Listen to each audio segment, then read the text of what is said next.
Orang yang tidak ahli sunnah wal jamaah sidik-sidik hanya kembali ke Quran dan hadis. Betapa bahayanya itu, karena lafaz Quran dan hadis itu bagaimanapun itu lafaz yang pemaknanya bergantung para pakar-pakar usul fikih. Apapun baiknya tentang ahli sunnah wal jamaah, orang itu tidak boleh serius mempertahankan ahli sunnah wal jamaah, nggak boleh serius, karena serius itu memancing perlawanan. Sehingga Nabi ngendikan inna hadzal dina matinun fa'ughilu fihi birifqin. Agama ini ideologinya mantap, logikanya mantap, maka kawallah dengan santai saja, yang rileks. Saya beri analogi begini, 2 tambah 2 itu kan 4. Perlu nggak kamu ngotot kampanye 2 tambah 2 4? Nggak perlu kan? Karena kebenaran 2 tambah 2 4 itu kebenaran yang mantap. Jadi sampean ra usah mati-matian belo ahli sunnah sampai menafikan yang lain, terus mengadili yang lain. Itu cara sekarang malah kontraproduktif, karena menjadi ideologi yang mengancam, bukan ideologi yang merangkul. Sehingga guru-guru kita, mulai Bapak kula piyambak, Mbah Mun, Pak Hamid, niku ketemu kelompok macam-macam nggih mboten terlalu ketok ekstrim. Bukan karena ngakui, tapi memang itu tidak produktif. Bangsa seneng tukaran, seneng geger itu tidak produktif. Karena inna hadzal dina matinun fa'ughilu fihi birifqin. Agama ini sudah aman, sudah bagus, maka kawallah dengan halus. Ya kayak orang kampanye di Indonesia tentang pentingnya makan nasi, orang tahu semua lah, tidak usah kamu cerita gizinya nasi gini, asupan nasi fungsinya gini.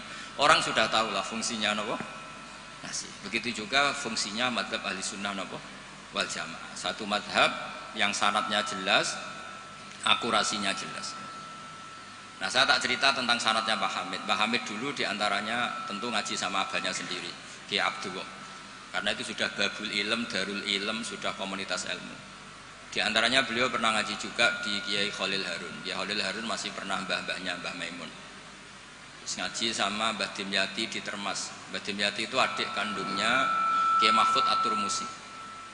Jadi kalau sanadnya Mbah Hamid pakai Termas ya Mbah Hamid, Kiai Dimyati At-Turmusi, lalu Mbah Mahfud Termas, terus Sohibul Anas Sayyid Abi Bakar Sato, terus Sayyid Ahmad Zaini Dahlan. Sayyid Zaini Dahlan ini gurunya Syekhona Khalil ketika mondok di Mekah. Jadi semuanya ketemu, termasuk Mbah Siddiq dulu ngaji, Mbah Siddiq sini, keluarga sini ngaji sama Syekhona Khalil, itu langsung ke Sayyid Zaini Dahlan. Ya. Pun nomor gimana? Oh, kesibuk. Nah, kenapa sanad itu penting? Begini, saya beri analogi. Tag itu liar. Karena tag itu mau tidak mau harus pakai lafaz. Kata-kata itu bisa jami'un likulli afrodi. Ini sekaligus mukaddimah untuk ukhalnya Mbah Hamid. Makanya ketika Mbah Hamid dipuji sebagai pakar usul fikih, beliau juga ngaji Jamul Jama, itu saya senang. Karena di situ nanti ada taqyidul mutlak bil muqayyad atau taqyidul am bil mukhassis. Saya ulang lagi ya, itu penting, karena jika lafaz umum itu ditetapkan sebagai umum, maka akibatnya, saya ulang lagi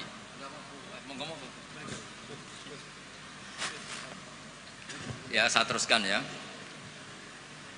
Andai kan tidak ada sanad keulamaan, saya ulang lagi, kalau tidak ada sanad keulamaan dan orang memahami Quran dengan letterlek, apalagi dengan harfiah, apalagi orang ini, kelompok ini berjanji tidak akan menambahkan sedikit pun apa yang ada di Quran, maka tingkat menyesatkannya itu bahaya sekali. Bukan sekedar bahaya sekali.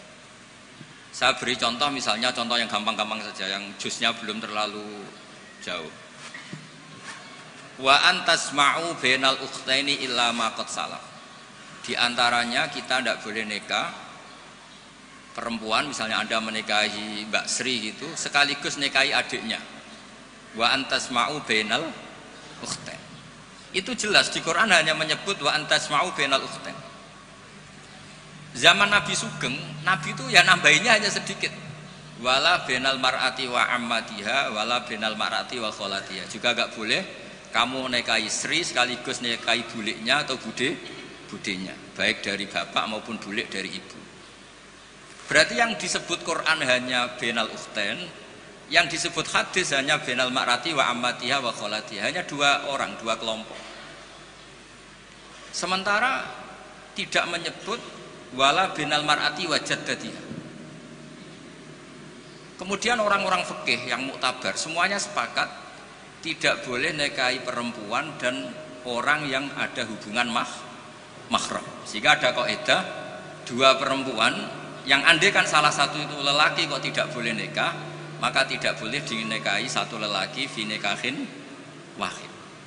Artinya kalau ada orang kampanye hanya megang Quran tidak lebih tidak kurang, berarti dia hanya mengharamkan al-jam'u bainal ukhtain.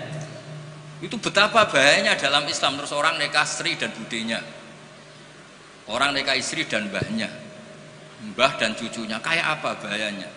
Mereka sudah pongah berkampanye tidak boleh menambahkan apa yang ada di Quran. Tapi barokahnya ngaji sama mas saya, termasuk tadi Mbak Hamid ngaji Jamul Jame, di situ ada kaidah ilmu namanya balaghah. Wala wa antasma'u bainal ukhtain tu mimba bi itlaqil ba'di wa iradatil kul. Jadi atau itlaqul juz wa iradatil kul. Yang disebut hanya sebagian, tapi yang dimaksud semua perempuan yang ada hubungan mahram itu tidak boleh dinikahi fi waqtin wahid. Nah, hal-hal seperti itu kan kayak keren. Orang kampanye kembali ke Quran, tidak mengurangi dan tidak menambahi. Tapi terus kayak apa bahayanya ketika orang hanya berpegangan wa antasma'u bainal ukhtain. Maka ciri utama ahli sunnah itu maknani Quran dan hadis itu berdasar sanad. Ya seperti yang saya terangkan tadi. Kalau saya misalnya saya ngaji Mbah Mun ngaji Mbah Karim ngaji Syekhona Khalil, Mbah Hamid ngaji Mbah Dimyati Termas, Mbah Dimyati ngaji Mbah Mahfud ngaji Sayyid Abi Bakar Sato, Sohibul Li'anah, beliau ngaji Sayyid Zaini Dahlan. Atau di sini keluarga besar Mbah Siddiq kalau pakai buyut-buyut misalnya Mbah Siddiq ngaji Syekhona Khalil ketemu di Sayyid Zaini Dahlan terus sampai Syekh Utsman Ad-Dimyati sampai Rasulullah Shallallahu Alaihi Wasallam. Nah, pemanaan ini penting. Lafadz itu nggak boleh mengikat. Makanya kata Ibnu Hajar Al-Asqalani, jika Anda terikat oleh lafadz, orang basuh wajah tidak sempurna itu nggak apa-apa, tangan yang nggak sempurna nggak apa-apa. Karena yang ada itu wailun lil aqabi minan nar. Basuh polok yang tidak sempurna diancam Nabi itu neraka, tapi Nabi tidak ngendikan wailun lil yad minan nar. Wailun lil wajhi minan nar. Nah, ini kalau di usul fikih disebut mimba biwaqi'ati ainin. Karena yang wudu itu salahnya dibasuh tungkat tumit ya. Ya, ada orang wudu yang lupa tumitnya enggak kebasuh. Karena kejadiannya seperti itu Nabi ngendikan wailun lil aqab minan nar. Apa tidak well juga ketika orang tidak membasuh tangannya secara sempurna? Apa tidak well juga ketika orang tidak basuh wajahnya secara sempurna? Kan sama-sama well. Tapi ini tidak disebut Rasulullah Shallallahu Alaihi. Ya, misalnya Anda fanatik, pokoknya saya persis hadis yang wailun hanya lil aqab. Kalau tangan nggak apa-apa, wajah nggak apa-apa. Lu itu gendeng apa goblok?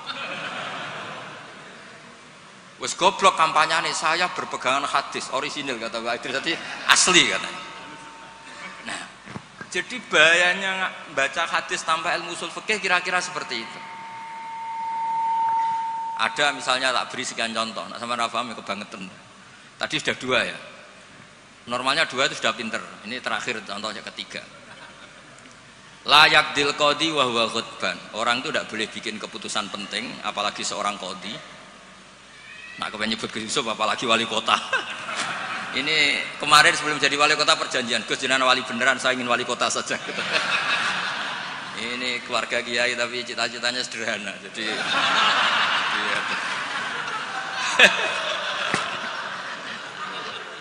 itu bisa, itu kalau dalam madhab tasawuf itu, kalau saya Mbak Idris Gus sama ingin jadi wali betul, tapi beliau sederhana sekali ingin jadi wali apa kota. Itu kalau niatnya tawadhu karena nggak ingin nyanyi Mbah Hamid, insya Allah barokah. Tapi kalau niatnya nggak ingin tirakat, nah itu yang masalah karena ada dua wali besar. Yang satu jadi wali itu karena kelirunya justru. Keliru itu artinya menyalahi a'aliyal umur, bukan keliru maksiat. Saya bilang keliru itu bukan harus maksiat. Orang baik itu bisa keliru tapi tidak mesti maksiat. Wali yang satu itu kalau sakit bilang ya Allah, ya Allah. Tapi yang satu itu enggak bilang aduh boe, waduh boe. Suatu saat wali yang bilang ya Allah itu jenguk wali yang kalau sambat waduh boe, waduh boe. Ditanya, kamu ini wali kalau sambat kok aduh boe, aduh boe. Jadi yang wali aduh boe. Karena saya itu ingin kayak orang awam, enggak sok wali-walian ya Allah ya Allah. Loh itu ya bisa jadi wali. Jadi nanti lihat aja di daftar kalau di list wali kok masukkan gosipul berarti ya karena tawadhu tadi. Jadi ada juga wali itu kalau sholat itu nggak mau soft awal banyak. Kok koyok wong parak pangeran ya wani ning soft. Ada juga wali ditanya, apa kamu kalau di surga ingin melihat Allah? Enggak. Kaget kan? Umumnya orang ke surga kan ingin melihat. Tapi jawabnya apa? Unazzihu dzalikal jamal an-nazari misli. Allah terlalu agung biar tidak terkontaminasi di dalam meripat kayak aku ini. Itu ya jadi wali. Ini terpaksa cari referensi demi wali kota. Jadi makanya saya itu tadi, saya itu narasumber itu penting tidak penting sudah benar. Mergo tawadhu di Rembang sini itu jauh. Gara-gara diteror ini yang manggil Mbah Hamid. Aduh. Ini Pak D Idris, ini Pak D saya, Pak Lek kalau manggil saya itu mesti yang manggil Mbah Hamid gitu. Ya, kalau nelpon mesti gitu. Ini yang manggil Mbah Hamid. Nggih, Mbah. Ternyata di sini berlaku teror ya. Ini apa? Yang manggil Pak Hamid karena memang beliau itu sepupu mbah saya Pak Hamid. Jadi bermadzhab itu penting karena kata itu liar. Layak dil qadhi wa ghadban. Seorang yang sedang marah itu tidak boleh punya keputusan penting, baik itu qadhi, wali kota atau orang tua atau siapapun. Kata qadhi dihilangkan. Tidak boleh kamu mentang-mentang hadisnya qadhi, hanya qadhi yang nggak boleh bikin keputusan kalau marah. Kalau kiai boleh, kalau orang tua boleh, kalau wali kota boleh, tidak bisa. Bahwa khutbah itu kalau sedang marah, kalau sedang lapar boleh, sedang ngempet nguyuh boleh, sedang ngempet ngising. Nah, padahal setelah dimaknai pakar-pakar usul fikih, ghadab itu apa? Halatin sing yasu'u khalqu sahibi. Satu keadaan yang orang itu tidak normal. Nah, keadaan tidak normal itu bisa hakin, orang yang ngempet nguyuh, ngempet ngising atau banget laparnya. Itu juga nggak boleh bikin keputusan penting. Jadi ghadban bukan lagi dimaknai marah, tapi apa? Satu keadaan di mana orang tidak sedang baik-baiknya. Makanya Imam Syafi'i masyhur itu, kamu jangan rembukan sama orang yang besok nggak ada yang dimakan, itu ruwet otaknya itu. Lho sidang madrasah ambek guru-guru sing bar diamuk bojone, wah itu error gitu. Sidang madrasah ambek wong sing sesuk kudu bayar kredit. Mesti tak kok sepundi madrasah saya dempon ngaten mun saya.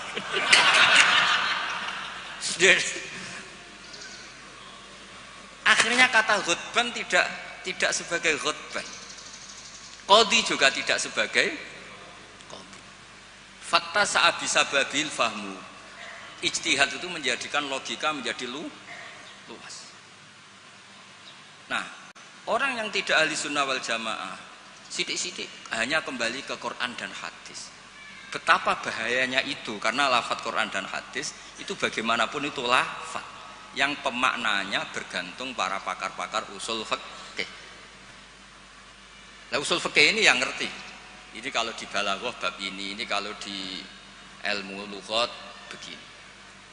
Nah, kira-kira seperti itu madzhab Ahlussunnah wal Jamaah. Makanya saya di sini pernah baca kitab ini berkali-kali, juga ada kajian khusus sama keluarga Gus Hakim, Gus Kikin yang sekarang pengasuh di Tebu Ireng. Saya juga pernah istifadah sama Mbah Mun dan berkali-kali juga pakai kitab Risalah Ahlussunnah wal Jamaah. Kenapa kita harus bermadzhab? Saya beri contoh betapa bahayanya tidak bermadzhab. Misalnya begini, saya beri contoh yang gampang-gampang saja. Sholat itu kan madhep kiblat. Oke, madhep kiblat. Tapi kita tahu madhep kiblat itu apa? Ya mu'dhamus sholat. Karena nanti kalau kena cangkem melek, lah nak sujud madhep di. Untung sama ndak tau mikir kan. Jadi baru makanya kadang kiai seneng wong goblok, mergo nek diterangno ora mikir. Sakjane salat madhep kiblat ya pas ngadeg tok, lah pas rukuk mek sujud. Tapi baru kayak goblok do ora takok. Jadi goblok ku ya penting, mare ngenakno kiai lah. Jadi wong ora kakean. Wong ora kakean tok. Mulane sampean nak takok, kiai ku kok kadang seneng santrine goblok timbang sing pinter, kowe ora ora rasane dadi kiai. Ruwet. Karena kena wong pinter itu ya rodok repot. Nah, setiap bahasa itu mesti merujuk ke mu'dzamul amri, tema utamanya. Sehingga Nabi kalau ngendikan ya al-hajju arafah.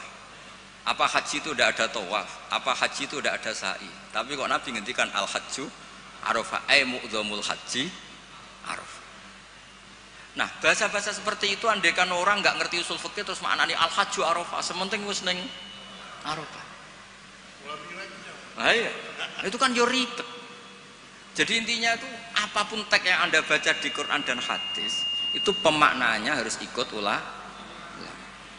Nah, kalau sampean tanya, dalilnya apa, Gus? Dalil yang paling saya mengenang dan tidak akan lupa ila yaumil qiyamah itu dawuh Mbah Mun, ihdinas siratal mustaqim siratal ladzina walam yaqulillah sirataka. Harusnya kan tunjukkan kami jalan yang benar, jalanmu ya Allah. Enggak, tapi Allah ngendikan siratal ladzina an'amta alaihim. Mergo kowe ora iso niru Allah dhewe, kowe ora iso niru Allah, Allah ora mangan, Allah ora turu. Nah, mbok terusno Allah ora kepengin dadi wali kota. Ya kan? Kamu tidak bisa, inna wa ta'ala la ya'kul wa la yashrab wa la yanam. Allah tidak tidur, tidak makan. Kalau kamu makan niru siapa? Niru makane wong soleh-soleh, niate taqwi alal ibadah. Kamu tidur niru siapa? Niru orang-orang soleh. Nggak bisa niru Allah, Allah tidak tidur.